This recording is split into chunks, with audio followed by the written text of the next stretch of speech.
All right, recording is on. This is our third PTG day, and this is the second recording for this session. The first recording, if you haven't watched, we had all things SFFS hour, and the recordings are all also available in the OpenStack Manila YouTube channel, as well as all of the other ones from earlier this week. So thank you for joining us. Now let's go through a couple of other topics, such as starting with the backup APIs enhancements. So Kiran and Saravanan, floor is yours. Hi, Carlos. Hi, Gautam. Hi, guys. Yeah, so this topic is all about to have API support uh, for the backup types, which we introduced in Caracal release. Maybe if you look at in Bobcat, right? Bobcat, we have written spec, and the backup feature was introduced. It was supported only over NFS, and in Caracal, we have taken it further and using the infrastructure provided by Kiran, and we added one more layer of functionality so that the backups can be taken within a storage vendor. And that's when like we talked to Gautam, and rather than going by very what is it, very like not a robust solution, and but Gautam proposed to use something called backup type. So that way like a lot of things will be abstracted, and from user point of view, like backup is going to be simpler if you use backup type. And so that comment came middle of the discussion, and so then what we did in Caracal release was maybe if you look at how it is today, right? I mean that line number 10. And today, if you look at, so this is how we have to create a backup type in Manila.conf. And yeah, line number 14 to 20, that is the one defining the backup type. Here, the name is called engineering backup. And here, everything is going to be like, Caracal, everything is going to be like config based. And but then there is another line in line number 33. Line number 33, we have to enable this backup type. So then backup type will be in action. And then the line number 17 17, so that is the one, and number 17 17, that is the one providing mapping between the backup type to the backend, the shared backend. So that's how this was created in Caracal, and yeah, this is well tested with NetApp driver, and things are working fine. But again, to create backup type, and so every time we have to go and update this configuration file, and we have to reset Manila services. So that has become cumbersome task, and so we have taken it up as a kind of part two for this backup feature. And yeah, so yeah, now if you go to that, uh, yeah, maybe if you go to the top now, yeah, can you please scroll to the top? Yeah.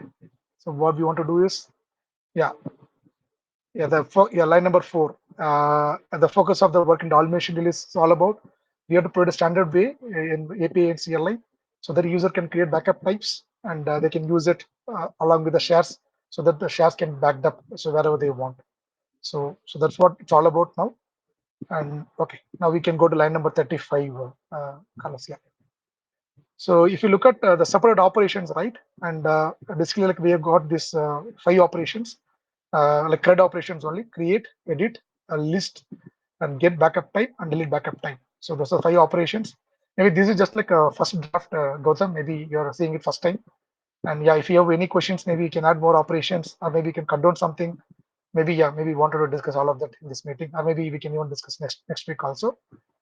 And so even the backup type, right? So sometime backup type may be available. Maybe example, somebody creating it and say that the backend is not available. Maybe the backend is down.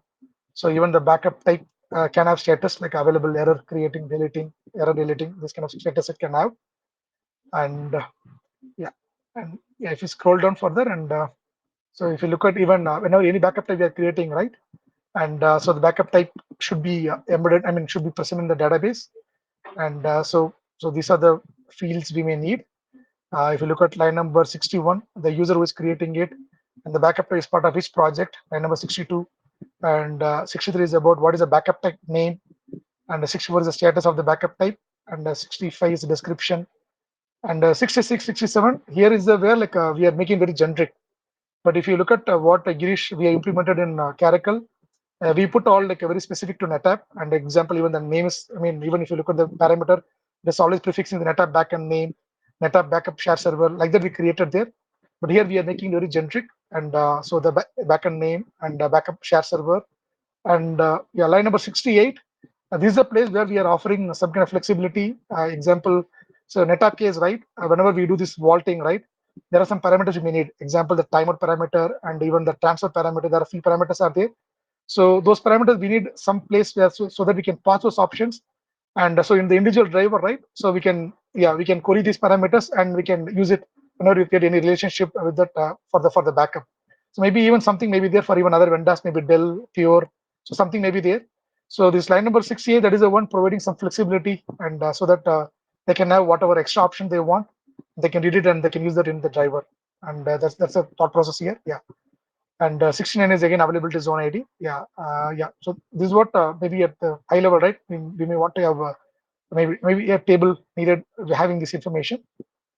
And yeah, I'll come back to line number 72 later. And so if you look at create backup type, this is the first API, and API should be like even like I just copied everything from the share replica. Like maybe the backup type very specific to shares, so that's why prefixing with share hyphen backup hyphen types. Yeah, share hyphen backup hyphen types. Yeah, and so even I called it out here. What is mandatory? What is optional? And those things called out here. And I gave some sample values. If you look at line number 101 and how it is supposed to be, and line number 102, if you look at the name backup type name should be like the name of the backup type that maybe here we call engineering backup. And 103, it's like what is a backend name? Backend name is like what is shared backend name. Here I got some open questions, so everything I put in like a plain text without any color coding. Here the open question is like in the stanza, right? Stanza also having a name, and within the stanza also there is something called volume backend name. So we don't know like which name we can use here. That's our backend name. And then backup share server. And here like we can give the share server, and this optional because maybe in case of DHS is false, user can give explicitly this point. But in case of DHS is true, maybe the stanza that backend doesn't have. It is configured DHS is true and there is no share service present, and we have to create on the fly. So that's why we need this optional field. The line number that is what 104, and 105 is all about the properties. And maybe here we can give extra properties which we can use it at the time of immediate backup. And even I try to capture the response code, what and all needed here for this create backup type. Maybe I don't know whether you're agreeing with this approach, but yeah, maybe there are too many things here, and maybe I'll go through once. Then maybe even if you want to re-architect everything, and maybe if you're looking at something we can do differently, maybe you can share that, we can suggest that, and then maybe accordingly I can go back and modify this document. And yeah, if you scroll down line number 117, it's all about edit backup type. And yeah, so edit backup type, it's all about like a backup already created, but we are editing that. So generally, like the backup already present, right? I see like we are allowing to edit only the name, but here we can even allow them to edit everything, provided there is no active backup present for the backup type. For example, backup type is just present, but there is no backup taken with the backup type. Then since the backup type is not used, right? Even we can change all of that, and that's what I put in the description everywhere. Like example, if you look at line number 125, should be able to edit the backend name and the description if there's no active backup hosted for this backup type. And but if there is one active backup present, right, then even we should not even allow somebody to edit because it will cause a lot of confusion. Already the backup is taken, right? Now if we edit it, it will cause problem. Yeah. So some kind of logics we have to do, and I just capture it here. Yeah. And yeah, then we can go to line number 143, and yeah, it's like a listing backup types. Yeah, this is like a simple the vanilla call, like a what are backup types available, like we will list all of them here. And then line number 154 is all about get backup types. So here we are giving one specific backup type ID, and there we have to present information about the backend name and the other custom properties we have, and what is the backup share server, all we can provide here, line 154. And line number 166 all about deleting the backup type. Here also one condition is I added in 168. So if the backup type is hosting any backup, right, and we should not allow them to delete this backup type, maybe that should be 0. Like there should not be any backup. Then only like we can allow them to delete this backup type. Yeah, and yeah, that's all about APIs. And yeah, there are even a lot of things we need to handle. Example, if you look at line number 182, it's all about upgrade. So even though character was the first release, we have added something. But we have to look at like how when we upgrade, right, and say maybe somebody is using backup type. Even I don't know whether we should do this kind of code because this is the first release, right, after that Caracal, and maybe I don't know somebody would be using it. but how we can upgrade. So where and all we can ignore it, and where and all we can't ignore it. So that's the logic I put here. So and yeah, then also like we need to handle R back, and then the stress goal is like even though because NetApp driver code, if you look at the parameters, right, it is not using these parameters because the parameters kept here like very generic. But we used a very NetApp specific parameter. Maybe you have to modify your code so that existing NetApp driver code can make use of these new parameters so that yeah, everything will be aligned. Okay, yeah. So that's a high level thing. I mean I just thought through and captured it here, and even I reviewed internally with our team. But yeah, with Jayanand and Sai, and maybe first time you're seeing it. Maybe if you have any comments and maybe you have any different thought process, you can share, and yeah, we can. I'm fine even to go for a new approach. Okay, there is no problem in that. Thanks for being flexible, Saravanan. No, Yeah. this is a really Yeah. cool spelling out of whatever the feature looks like today and how you want to adapt it.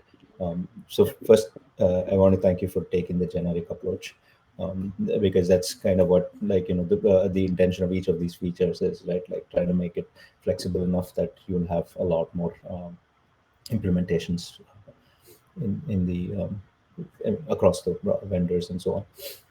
So my first thing, I guess, would be in this share backup type. Maybe we have a way to, use a similar concept for both the backup drivers as well as the share drivers.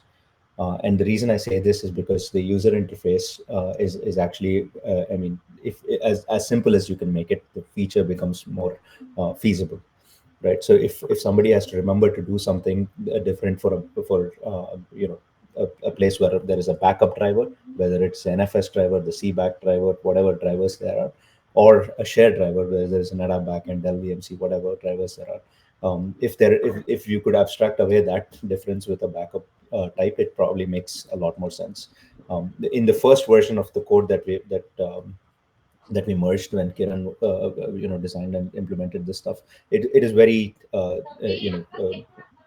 course, right? We're just saying if you have any backup options, you go to you're going to be handled by the share driver. Otherwise, you go to the Manila data service, right? So that's just like what the API does today. But maybe we can make a better, smarter decision using this backup type. Um, Based on what properties you're expecting off the backup, etc. And a backup driver today, for example, CBAC, what Okay. Zach can talk about in a bit. But I think, I mean, it's going to be specific for SFFS shares. But you never know. I mean, you might actually have more backup drivers that are going to be more generic like that, which means you could take an NFS share or a SIF share or a SFFS share, and you can back it up somewhere. Maybe there's going to be a Swift backend backup driver or something like that. But imagine a user wants to provide some more input when doing that backup to determine where they want the backup to go. And that's where I see this backup type being useful, which is why I was asking for that. And if we are trying to make that generic, then your idea of having mandatory and optional parameters also will change. And we can discuss and deliberate the way this data structure looks in the database, Yeah. because we can Okay. make it a little more flexible and fix. And we've learned a few things from the way we've implemented share types, share group types, etc. What's more extensible and stuff. Like, for example, you had backup properties. We actually don't use a string for something like that. We use a mapping table, and we Yeah. create a new key value data store. And so it's not too expensive to do that in the database. Okay. Um, so that's sort of comment, but we'll take that to the code reviews. Um, And yeah, one question. Yeah, and so you are looking at something generic or maybe. So sorry, Carlos, can you go to that the top of the page? Because I mean how it is today, right? So yeah. So yeah. So if you look at line number 17, 18, 19, 20, right? That's NetApp specific options, right? So we are not looking at API to provide these values, right? We are looking at API to give something generic, right? That's what we wanted, or Yeah. No, it could be an API to provide these values, but the API itself is generic. Like it accepts your key values. I mean, so Okay. it's an administrator that's Mhm. configuring these backup types, right? So Backup. they're Okay. probably going to be using some sort of documentation Mhm. that says, okay, these are the values you need to configure if you want to create a backup type that is specific for your on-tap backends. Yeah. Okay. So Okay. there is not That's really, I mean, so using docs, they can figure out what yeah. is required as opposed to us Okay. enforcing something like that in the API. So we keep the Yeah. API simple enough that you will have something that is extensible even by backup drivers that are not the same thing as shared driver implemented backups, right?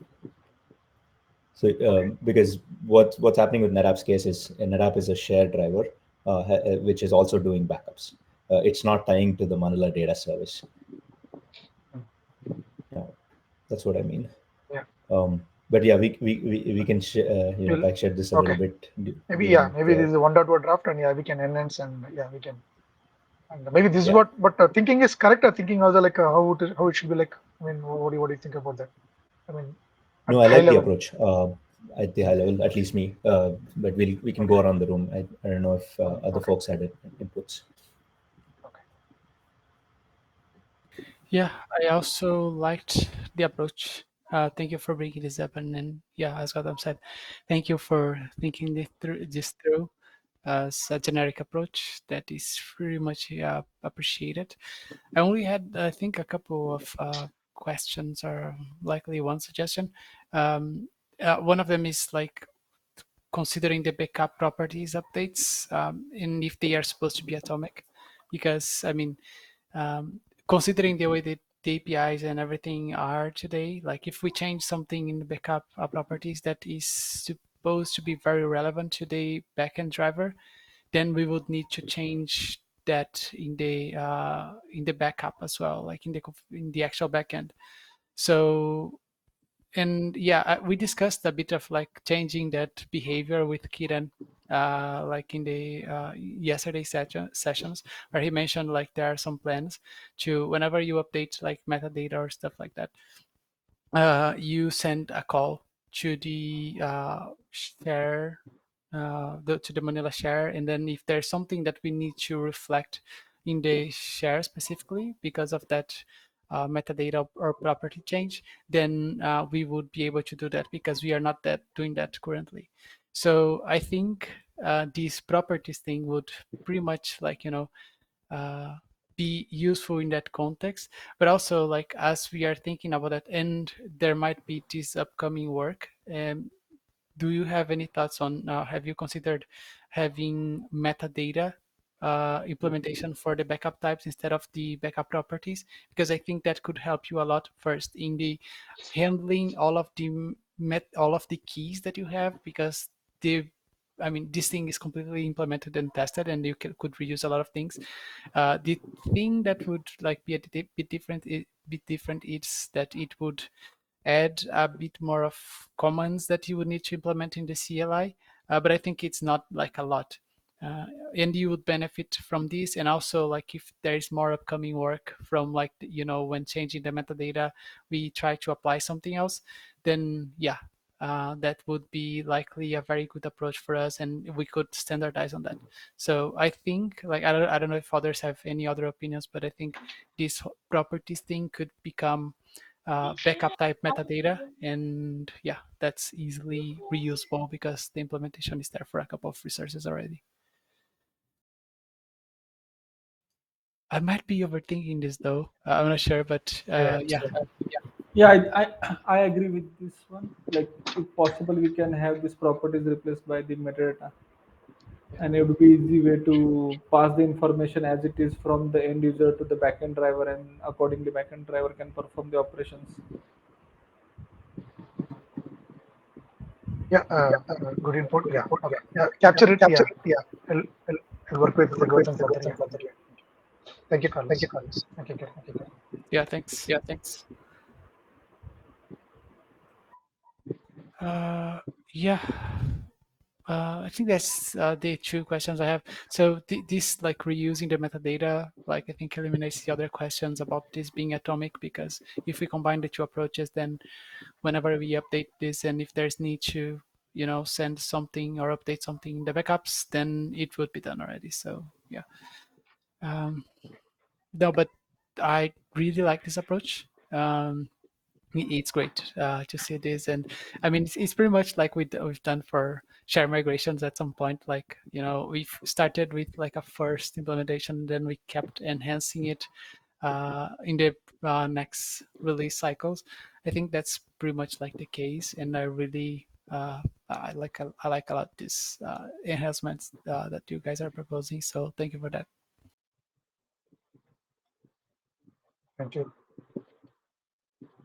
And also you mentioned about the migration. I think that is something that thinking of like a software level and like into becoming something that that currently is set in only in the Manila configuration file, and you have like those chunks of configuration. Um, the most I think the most reliable way in that case would be relying on the administrator to do the work that would be copying something over, because if someone accidentally like drops the configuration at the same time, like they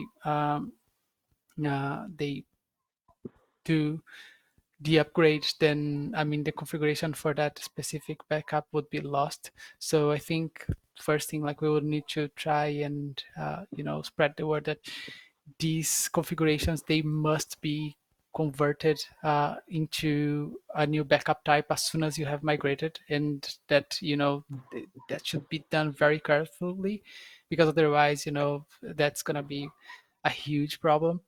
So I think Yeah. that I don't see currently other way, Line like number 184. 184 is talking about that. Yeah. yeah, 184. yeah. 184. Yeah. So yeah, Yeah. I think If backups are currently, seen. Yeah. I mean, relying on the administrators to do, that work of converting the Okay. backup Yeah. types into would be likely one way to go, because I mean, we need to think that administrators are reliable and that they will do the correct thing and they will match the values and stuff like that.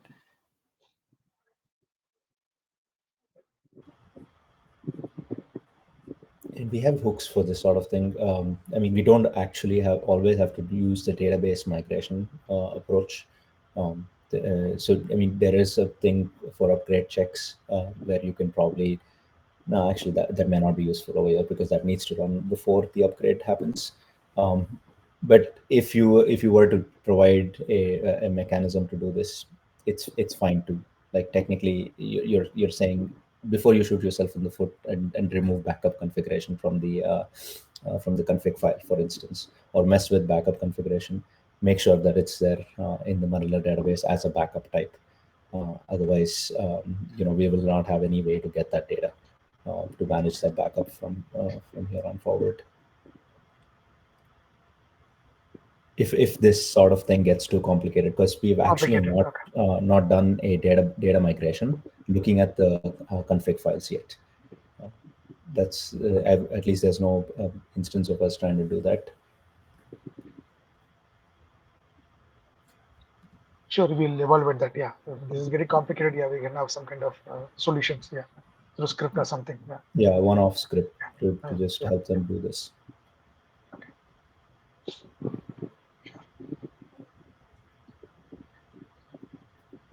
Okay. We'll set up a call maybe next week. Maybe next week or next week. Yeah, we can discuss that further, and so that we can make quick progress on this item. Yeah, I would just throw up a spec, Saravanan. Whatever you have here is perfect detail for that, and Mm, maybe we okay. can also just iterate on a spec. Okay. Gives you more time to like go back and forth and have long form conversations. Sure. Sure. Yeah, I agree.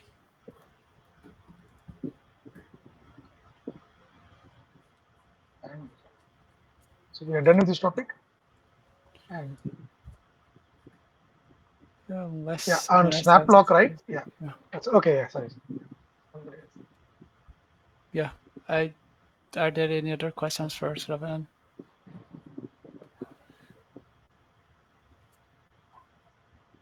I was going to ask a question about the CBAC driver, but I think like we can do this at the end of Zach's session as well, because I want to see if there is a way to tie these two together, um, and ask if there's a use case for this already that you're aware of sorts. But that's the only thing that it's on my mind.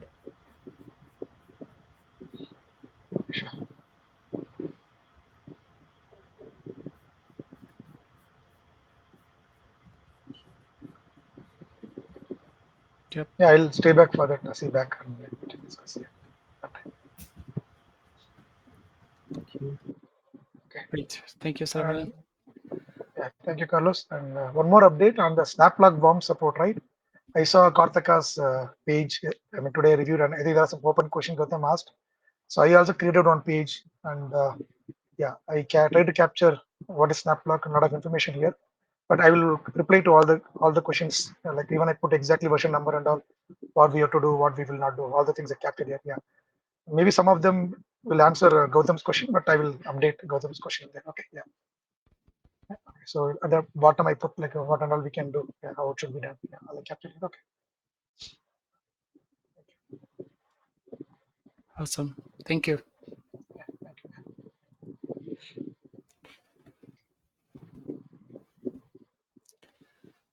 Okay, so I think uh, after all of these great backup API enhancements, thank you for sharing those with us, Ravana. We can continue with the CBAC driver for backups. Zachary has joined us today. Thank you for joining us. It's great. We've had a session talking about this backup driver you guys have been working on, like during the previous cycle, but also, yeah, Sure. and then we mentioned it would be nice to bring this up during the PTG. So, yeah, first yours. Yeah, absolutely. Just to start, you can all hear me okay? I'm coming through loud and clear? Yeah. Yes. Awesome. Okay, well, yeah, so thanks again for having us. We really appreciate it. I guess just to start, because there's some names that I didn't see the first time around, I'll just very, very, very quickly go through what CBAC actually is. It might be useful. And then I have a Etherpad that I've put together just with some sort of talking points that we can go over. So if I share my screen, entire screen, and if you tell me if you can, no, that's the wrong one. 1 second.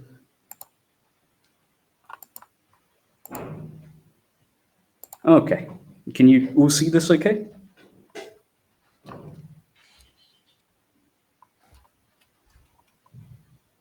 I see. Let's see. Just a very simple diagram. I haven't produced anything specific just for this meeting, but I don't Yeah, I see think that, it but shut I off think screen that sharing might for be some me. Yeah. reason. it stopped screen sharing. Give me Yeah. Yeah. 1 I second. think that might be because I was screen sharing as well, but I stopped mine now. I I thought see. like it Okay. could handle both, more than one screen sharing. Yeah. No worries. Let me just try again. Share. I think it's loading, but it's a blank screen so far. It's a blank screen. Yes. Let me just try it as well. Maybe if I share it by the window, it will be a bit more cooperative.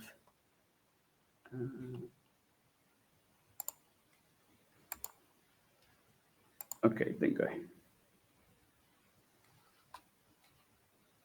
No, doesn't seem to like that. Okay, that's fine. I can do it without the If you'd diagram. like to, you can share that with me, and I can try to do the screen share for you for that. I'll tell you what I'll do is I have a bunch of resources. I can share them, maybe perhaps after. Even it might be easier. Cool. But yeah, I guess to sort of just very briefly describe what CBAC is. CBAC is sort of a internal backup orchestrator developed at CERN. We primarily use it for backing up one of our services called CernBox, which is sort of like a sync and share platform. CernBox is backed by a fuse mountable file system called EOS. What we would like to start doing is obviously also work with CephFS, because at the minute we don't really have any way of covering backups for CephFS. So to sort of explain the way that CBAC works a little bit is that it consists of sort of two key elements. There's this internal jobs database, CBAC DB, which retains sort of state information for different kinds of jobs that you might do. So for example, if you did a backup job, a verification of a backup, a restore, and even sort of the life cycle policy for given backups that you might create. The CBAC Manila driver that I've been working on uses another agent. Or sorry, I should explain what the agents are. The agents are actually the things that carry out the work. So you have these different jobs that I just talked about, and you also have a backup agent, a verify agent, a restore agent, and a prune agent. And these are all sort of scalable and stateless. You can have as many of them as you want, but they'll query this jobs database to pull these jobs and actually execute them. The driver that I've been working on uses a third sort of agent called the portal, the CBAC portal. And what this is effectively is it's just a HTTP server, or rather API, that exposes this jobs DB in a manner so that you can update it remotely. And what I've sort of been working on as well with this driver is basically coupling Manila's backup API operations directly to actions on this portal. So if I go to, and maybe Carlos, if you could share just the Etherpad that I've put for the topic. Yep. Can I see like the screen sharing? Just looking. Yeah, looks good to me. So we sort of talked about in the dev meeting previously, there was some nice things that we encountered while working on this, and there was also some sort of things that we considered that could be nice to have, or that would make the drivers function a lot better from our point of view, that weren't there in sort of the initial share backup implementation. And feel free to stop me at any point if you have any questions, or if you want to talk on one of these points, but I'll work through them just sort of slowly. So the first one was this respect self-use data manager.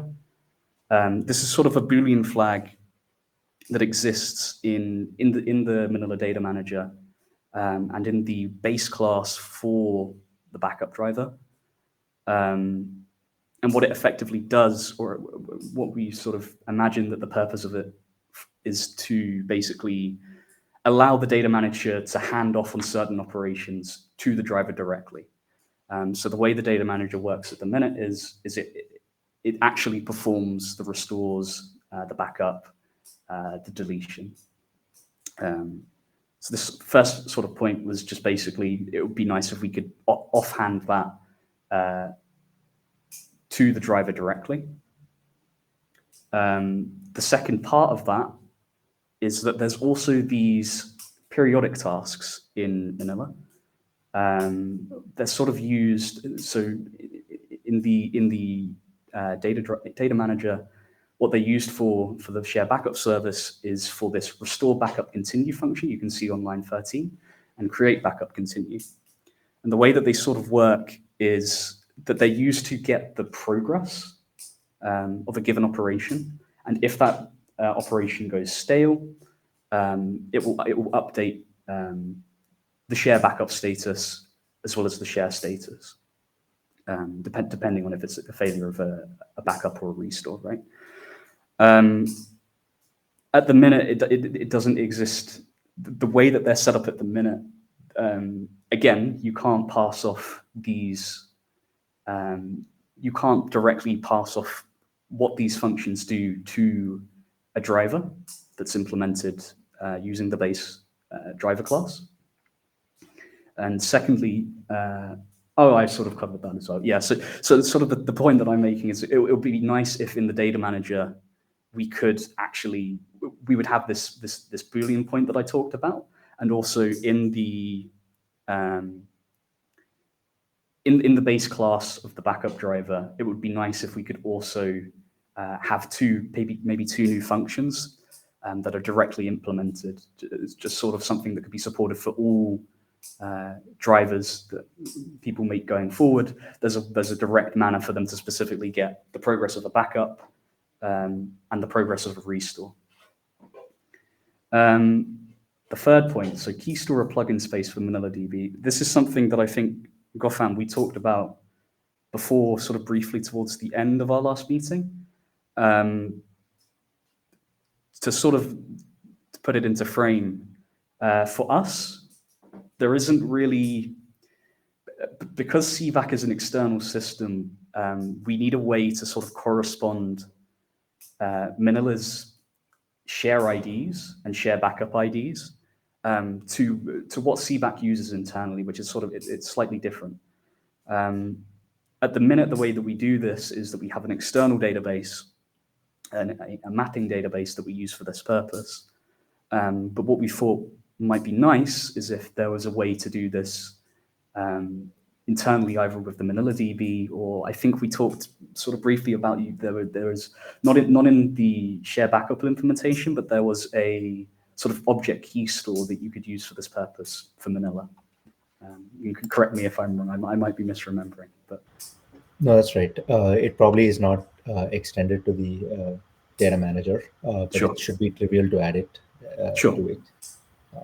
So you'll find an example in the shared manager, and I can link you up for sure, to it. sure.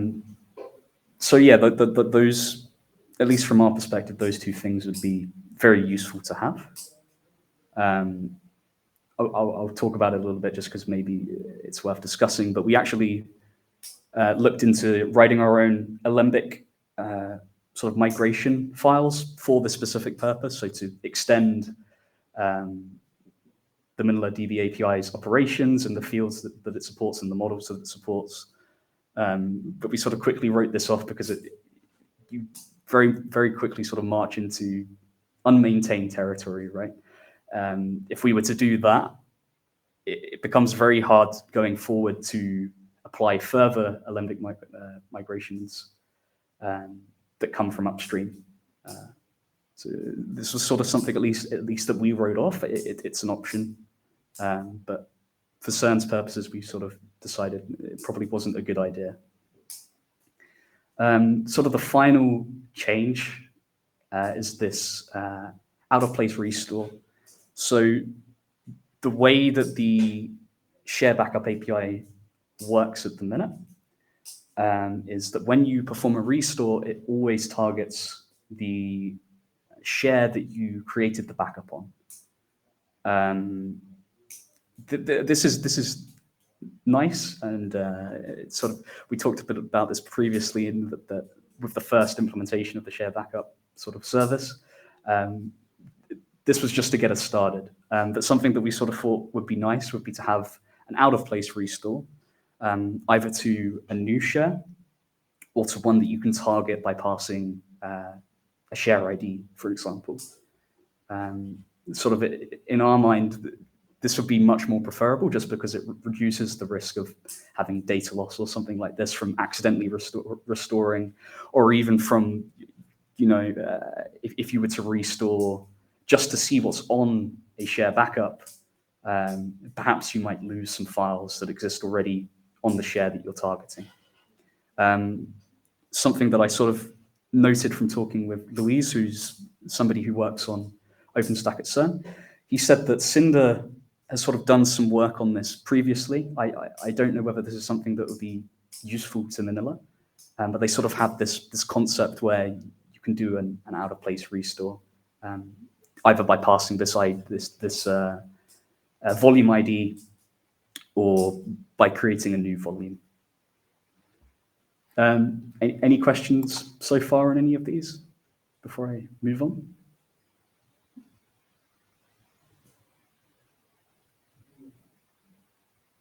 No? Okay. All good. Silence is good. So yeah, integration. So this is Gotham. You talked about. We talked about a little bit previously, and in the email chain that we were talking on, we talked a little bit about basically pipelining and continuous integration. Um, as far as we're concerned, our sort of plans at the minute for CERN is that the driver itself, the Manila CBAC driver, it's in an almost usable state. There's some things that we need to add. There's some things that we're still working on, but with certain modifications, we can sort of get around most of the issues that I've talked about at the top in this changes we would like to see section. Obviously, that's not the ideal situation. The ideal situation for us is that this is something that doesn't really need any bodge jobs to to work. So ideally, it would be under the driver itself would be under Gerrit. There would be unit testing. Um, there would be some manner of working with CBAC via Tempest. And this is, at least for us, the drive for this comes from sort of this. In the past, there wasn't sort of a desire for CBAC in the WLCG, which is the Worldwide LHC Computing Grid. So basically, all of the all of the sites that CERN work with, there wasn't really a desire for CBAC, or at least people didn't really know about it. But that's sort of slowly changing. There are other Ceph operators in the WLCG, as well as people that we've sort of talked to externally that look at CBAC and they've sort of said, this is something that we potentially be interested in. So at least internally at CERN, it's something it's moving towards greater scrutiny. And we're sort of starting to work on it. It would be nice if all of the sort of things that it encompasses are better supported, so they're not just specific for us, specific for CERN. I did have a few questions. I've written them here as well. The first one is just about release cycles. So Dalmatian, how long is it expected to last for? This is just sort of maybe a very basic question, but Usually 6 months. But 6 months. Okay. yeah. But I mean, the timelines for proposing code, they are a bit shorter than that. I'm providing you a link of this Sure. Dalmatian release. But yeah, so we have a couple of our own deadlines, Sure. meaning the features should be proposed like around what we call the Manila feature proposal freeze, which is Sure. usually 1 month before the actual feature freeze. Okay. Yeah, thank you for the link, Gautam. And all of the features should be merged. Like that's one of the most important things. All of the features should be merged. In this case, if we are targeting automation by August 30th. So that means like at August least 30th. 1 month earlier, they should be already proposed in Manila, and we should be doing some reviews and going over the changes with the community. But yeah, and after that, like we have some extra time for testing and stuff like that. But yeah, so there are some uh, differences. For example, like if we are proposing changes to the CLI, then the timelines are a bit different because they must be merged and the release goes out in the at the same time the feature freeze happens. So everything that we want, if we want some feature CLI to be shipping for a specific release, then they should make it to the feature freeze deadline. But yeah, I think Okay. that's like we have of course, the most important deadlines would be the Manila feature proposal freeze and the Manila feature and the feature freeze. Of course, that would mean that, that the feature should be actually merged. Well, there. Just in case, like, well, we don't love doing that, but just in case we need some extra time, we can buy extra time with feature freeze exceptions. That would buy us like 1 or 2 weeks, like apart from the actual feature freeze deadline. But we try not to do that because Try that not to do that. means, yeah, that means less time for testing. I Actually, understand. this time it's going to be like it would be only 1 week in Okay. addition. So because the RC1 is usually tagged, and then we have some time for testing all of the features, ensuring that the CI is healthy, and then we can like ship the release. So Tempest tests, they are important as well, yes. Sure. But there's one thing, like it's nice that if we have some tests proposed and the feature test, but the functional test, they don't actually have to merge for the feature freeze. But I mean, it's something that we'll look forward to have. So Mm. if we can have that proposed, or we can have that test with the functional test by the feature freeze, that would be nice. But the Okay. tests, they can wait a little longer, and then we can keep the reviews going in case we don't manage to get everything merged at the same time. So yeah, I think I just dumped a lot of information about the release cycles, but No, it's that's about okay. That's perfectly fine. I've written yeah, some stuff down, so it's quite useful for me. yeah, that's usually 6 months, but the contribution period is a bit shorter. And if I we understand. find issues after the feature freeze, then we can always, propose bug fixes and treat Okay. them as bug fixes accordingly. That allows us to merge things by the RC1. Understand. So I guess the next question that I have is realistically, is all of the above feasible in such a time span? So what I mean by that is, from your perspectives, are these features, and I'll sort of tie that into the next question that I've written down, is there a desire from others for the above? Are the things that I've sort of proposed there, are they useful to anybody else? I've sort of, I only really have the experience to ask from developing for myself, that's developing for CVAC, but maybe these things are useful for other people. I'm not sure, or maybe they're No, not useful. thank you for asking that, because that's exactly why I can speak for myself Sure. and for the company I work for, right? So we've actually been behind the whole development and maintenance of this FFS drivers. Mm. These are completely open source. We work with the open source Ceph community, which is also all of the work that's done here is upstream only. Sure. But we see value in investing in it as a commercial entity. That I is understand. why we're invested in this. And CERN is one of the biggest users of this solution. So Sure. I perceive backup, which has always been one of the nagging concerns and things that people have to work around and do outside of Manila. Mm. I perceive something like this being picked up by many others that are not as probably invested in technically growing this stuff, but Mm. certainly invested in using it. So you will find a lot of operator interest in this for sure. Mm. If we'd like to poll, I think the OpenStack Discuss mailing list is a good place to go ask for this. But there are also people that will be that are in this room and probably listening to this later on, that might even chime in and get in touch.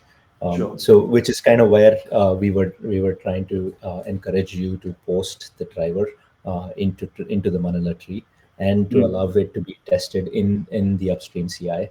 I understand, this could be challenging. For one, I think it is very encouraging to see that you've open sourced the GitLab repo, Mm. and it's publicly available, which means it is one big step towards being able to use this in a Gerrit context, right? Like if you're trying Sure. to pull Sure. up a CI Sure. system or a driver, we'd actually be able to look in and see what the backend agent is gonna do, Mm. and probably even troubleshoot something like that, even without knowing much about it.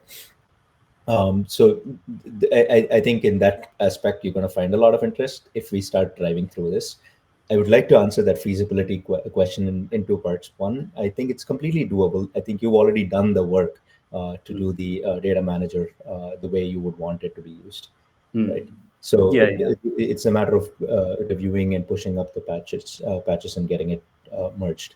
But the testing is probably going The to be your testing. first challenge, Yes. and Exactly. Yeah. for which I think, I would suggest a way to do it, which is we do all of our testing almost exclusively on DevStack, on all of our functional testing. There are jobs we used to use in the past. We used to use integrator and integration tools like Triple O and so on. But we've kind of peeled that off. So in the Manila repo, you will see us heavily focused on DevStack testing. It's very easy for folks to integrate with DevStack somehow, right? And it's a single node tester, so it makes it easy and light on infrastructure. Sure. So if CBAC is available to be installed on let's say a Ubuntu system or a CentOS Stream system, DevStack is a perfectly fine choice to get started with integration, and and you might be able to knock it off as you're doing it as you're submitting the driver patches itself. So that would be the one big thing, I think, one big unknown around this. So if we are able to get that into the CI system, if we're not able to get that into a CI system, as long as we're making some progress, we could basically preview the driver as a untested or an experimental thing for this release, and continue to strive towards actually getting the testing done, and then publishing a note or any bug fixes after this. One of the things that we do is we maintain stable branches for a while, because it is stuff that people are ending up using in their clouds in production. So if we ship Dalmatian and we don't have extensive testing, but we've added it later on, we found a few bugs, we're always able to backport those bug fixes and create new release tags on these stable branches, and these are very much welcomed by the community, because they just update to the latest available tag when it's available and so on. So there are options, but I would say let's try to get testing in the top and center kind of thing. Yeah, I'd agree. The other aspect is the one thing I don't see in this timeline is I see two distinct things. One is working with backup and restore the way it is today, and then doing the other part, which is out of place restores. And Sure. out of place restores, I mean, we've not even thought of the API for this, right? The idea is, I mean, you're going to create a new share with an existing backup. So it may not be all that hard, but what we typically do is just try to spec out what that API looks like, Sure. and I can there is a Manila specs repository, and you can see what the format of the spec we write out is. We kind of go through those spec formats tediously, only to just kind of like spell out everything in a design, like so that we can touch upon different things, and flush it out before we can put our hands into coding something. So that would be a good way to go for that one. And if you want to decouple those things, you can actually get the first part, I think, presumably done in Dalmatian. And if the other one comes, great. Otherwise, you can have restore out of place as a thing that you're targeting for the e-cycle. Yeah, sure. No, I agree. I made a note of it here. For us at the minute, it's something we can work around. So it's not critical. We can work around it by using CBAC itself, but it would be preferable, I guess, to have it upstream. Yeah, exactly. Yeah, that makes sense. And I'm interested in this, so I would be happy to work with you to figure out, like, dev stack testing and so on. So pull me in, and if you need to get on calls and stuff like that, I'll be happy to pair program or something like that and learn this from you. Sure, thank you. Let me just double check as well. Is there anything else? I think we've the last sort of point that I had was it's mostly about unit testing and Tempest, and I think we've covered that quite extensively. So I would say add one thing about the Tempest testing. Sure. So our Tempest testing leans a lot on API testing. So it's basically how would a user interact with the system. And so we do a lot of positive, negative, corner case testing, just hitting the API, right? So we don't test the internals as much. We do a little bit of that with the help of something what we call scenario tests. All of these integration, scenario, functional, these are all names that are debated very much in this community. But what a scenario test means to us is we are mounting shares and we're writing data and we're verifying data and so on. So as long as we're doing any of that, which is basically going outside of Manila to create some client and to mount a share and so on. We call that a scenario test. Okay, I understand. So, Sure. something like this is probably a good, candidate for a scenario test, right? How do can I create a backup and verify that it existed?